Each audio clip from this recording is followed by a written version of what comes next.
Hey everyone, it's September 30th, and that means that if today is your birthday, you share with serial killer Dayton Leroy Rogers, known as the Malala Forest murderer, who killed at least 7 victims in the 1980s. And that is him right up there.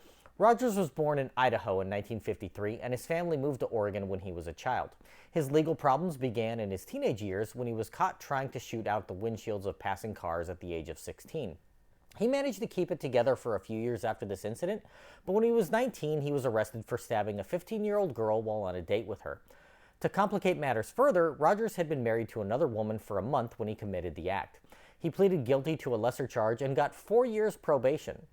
The next year, he attacked 2 girls with a beer bottle, but rather than revoke his probation, he was found legally insane and was sent to the Oregon State Mental Hospital in March of 1974, being released that December. Now divorced from his first wife, in early 1975 he met a woman that he married after just 3 months of dating. But just after the wedding, he sexually assaulted an 18-year-old girl.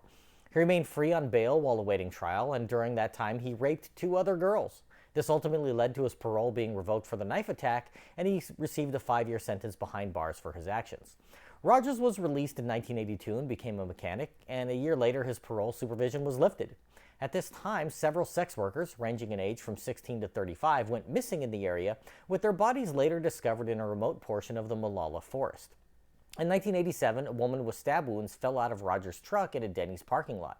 People at the scene rushed to her aid and tried to block his vehicle, but he drove over the landscaping to get away. One witness gave chase, driving as fast as 100 miles per hour, and they were able to get his license plate number and address of the location where he stopped. His victim died of her wounds, and Rogers was picked up at home, where police found bloodstains in his truck and fingerprints of the woman.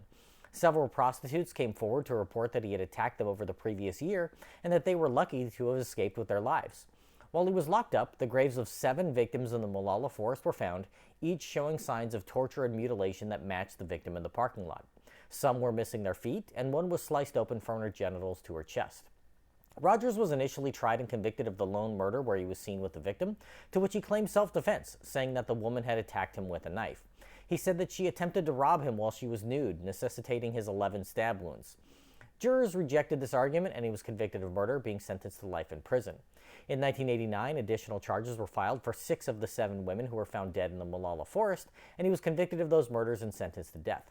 Legal proceedings vacated the sentence and remanded the case for a new trial, but he was convicted and sentenced to death again.